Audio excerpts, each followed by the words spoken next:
नमस्कार, स्वागत है आप सभी का राजभर एक्सप्रेस में। आज हम परशुरामपुर में हैं। शुभ्रन राजभर जी हमारे साथ में हैं, जो कि मास्टर साहब हैं और प्राइमरी क्लास के टीचर रह चुके हैं और जो कि श्रावस्ती सम्राट सुहेलदेव राजभर ट्रस्ट के अध्यक्ष हैं वर्तमान में, और समाज सेवा करने में काफ़ी आगे रहते हैं। उम्र काफ़ी हो चुकी है, लेकिन फिर भी समाज सेवा करने से मन नहीं भरता है इनका, और चाहते हैं कि समाज पढ़े लिखे और आगे बढ़े।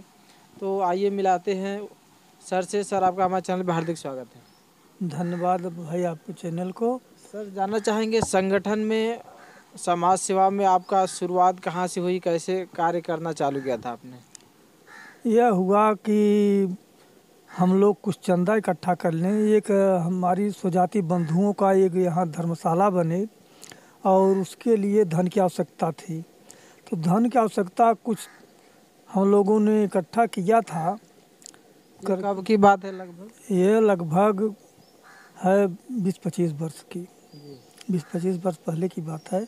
तो हम लोग 20,000 रुपया लगभग इकट्ठा किए थे चंदा से, और उसमें पैसा जो आया वो मन्नी पासनाथ जो दिवंगत हो गए हैं उनके पास जमा था। हमको दे रहे थे कि कोषाध्यक्ष बनाए थे, तो हमने कहा अपने पास रखिए, हम पैसा नहीं लिए थे, पैसा उनके पास था। तो ज़मीन नहीं मिल रही थी बनाने के लिए, पुराना जो था वह जर्जर स्थिति में था और वहाँ बनाना ठीक नहीं लग रहा था। इसलिए ज़मीन जब मिली तो हम लोग सोचे कि उसको बनाया जाए। तो नींव डाल ये हुआ कि नींव डालिए पहले, इसके बाद खुदाई की गई और खुदाई के बाद नींव डाली गई। इसके बाद सब लोगों से हुआ कि चंदा इकट्ठा किया जाए। सब लोगों ने चंदा दिया, बंगाल से, बिहार से, महाराष्ट्र से, उत्तर प्रदेश से, सब जगह से चंदा आया। और वहाँ पर चंदा देने वालों का नाम भी है। और एक तल तो बन गया, दूसरा तल बनाने के लिए पैसा कम हो गया और उसी के लिए जद्दोजहद चल रहा है। किसी तरीके से कुछ इकट्ठा करके चल रहे हैं और उसको जल्द ही दूसरा तल उसकी छत ढलवा देंगे। और धर्मशाला कहाँ पर स्थित है सर? यह धर्मशाला त्रिलोचन महादेव मंदिर के पास है, ठीक उत्तर में सटा हुआ लगभग वहीं पर स्थित है। और एक तल बन गया है, दूसरा तल वही छत ढालने की बात हो रही है।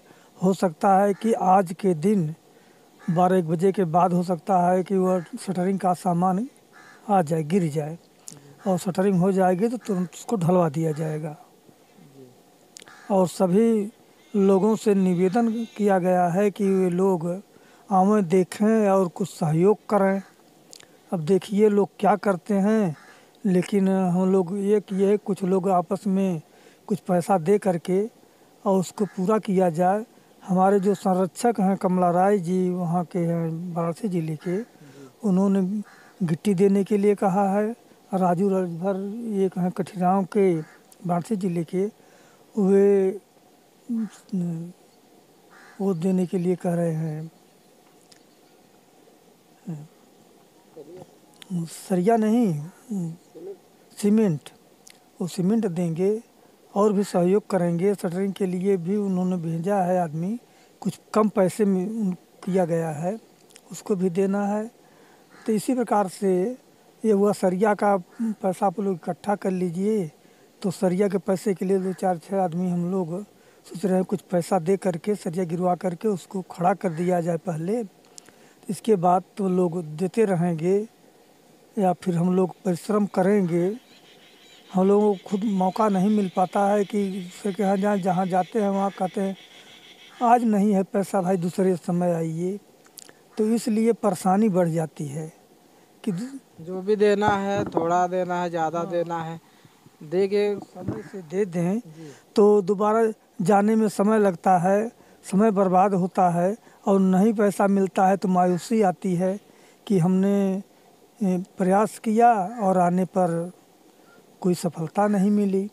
तो लोगों को समाज में आगे आना चाहिए कि स्वयं जा कर के जो 10-20 जो कुछ देना है उनको तो आ कर के दे दें और उसको देखते रहें कि ये लोग क्या कर रहे हैं। समाज की यह भी एक जिम्मेदारी है कि वे लोग उसको देखते रहें और सलाह देते रहें कि आप लोग ऐसा कर रहे हैं, सही है या गलत है, क्यों ऐसा कर रहे हैं, सही कर रहे हैं। जी, क्योंकि बहुत सारे होता है, बहुत सारे संगठन लोग बना लेते हैं और संगठन के नाम पे लोगों को ब्लैकमेल भी करते हैं। हाँ, ये भी सच्चाइयाँ हाँ, हैं। यह भी सच्चाइयाँ हैं। तो इसलिए लोग जो कुछ हाँ, सस्पेंशन रहता है उनके दिल में कि क्या होगा, क्या नहीं होगा, क्या करेंगे। तो इसमें बड़ी ईमानदारी से काम करना पड़ रहा है कि एक एक पैसा हम लोग अपना पैसा तेल खर्च करके आते जाते हैं, उस चंदे में से एक पैसा नहीं हम लोग किए खर्च। समाज सेवा करना कुछ खाने का काम नहीं है। अपना पैसा लगाकर लोग सेवा करते हैं और पूरा समय निकालते हैं, जो कि पॉसिबल नहीं है आज के समय में। बहुत लोग होते हैं अपने काम से लोग छुटकारा नहीं पाते हैं, तो लोग समाज सेवा कैसे करेंगे। तो अगर सर जैसे लोग अगर समाज सेवा कर रहे हैं तो आप सभी सर का साथ दीजिए और समाज में जो भी अच्छे कार्य होते हैं उसमें जो भी स्वेच्छा से आपकी जो इच्छा है सहयोग करें। ज़रूरी नहीं है कि आपको ज़्यादा ही करना है, थोड़ा करें बहुत करें, जो जितना जिम्मेदारी आपको उचित समझ में आती है उतना आप करें। सर आपसे जानना चाहेंगे, जैसा कि आप अध्यापक रह चुके हैं और कैसे आपने स्टडी किया और कैसे टीचर बने, एक बार डिटेल बताएं। हमारी स्थिति ऐसी थी कि मजदूरी करके हमारी माता मजदूरी करके हमको पढ़ाई। लोगों के यहाँ मजदूरी करके आती थी और हम घर पर डिबरी जला करके बैठे रहते थे, आकर के तब खाना बनाते थे और खाते थे। और पढ़ने के लिए तो हमारे पिता कलकत्ता थे, परंतु वे उतना सहयोग नहीं देते थे और हम प्राइमरी में पढ़े और पढ़ने में ठीक अच्छे थे, ये बात नहीं है। उसी के नाते हम कंपटीशन में आए और हाई स्कूल किसी तरीके से हमारे आजकल लोग लड़के बिना चप्पल के नहीं जाते, हम लोग बिना चप्पल के हाई स्कूल तक पढ़े हैं, बिना चप्पल जूते के। और सर पर गठरी लेकर के परीक्षा लेने पैदल गए थे परीक्षा देने के लिए और पैदल ही आए हैं जमालापुर से। तो हम फर्स्ट क्लास पास हुए थे और उस समय सन 1968 में हम परीक्षा में पास हुए और स्थिति अच्छी नहीं थी, हम इंटर नहीं कर पाए। इंटर में फर्स्ट ईयर पढ़े और फीस नहीं मिल पाई हमको। 10-11 रुपये 5-7 रुपये फीस थी, उतना हम नहीं दे पाए और पढ़ाई छूट गई। इसके बाद हमारे पिताजी कलकत्ता थे, वहाँ बुलाए, सोचे कि चटकल में आएगा लड़का तो काम करेगा। वहाँ देख करके हमारा जी नहीं लगा, हम पुनः चले आए। तो यहाँ वारंट निकली थी बीटीसी की, हमने फार्म भर दिया और उसमें आ गया हमारा।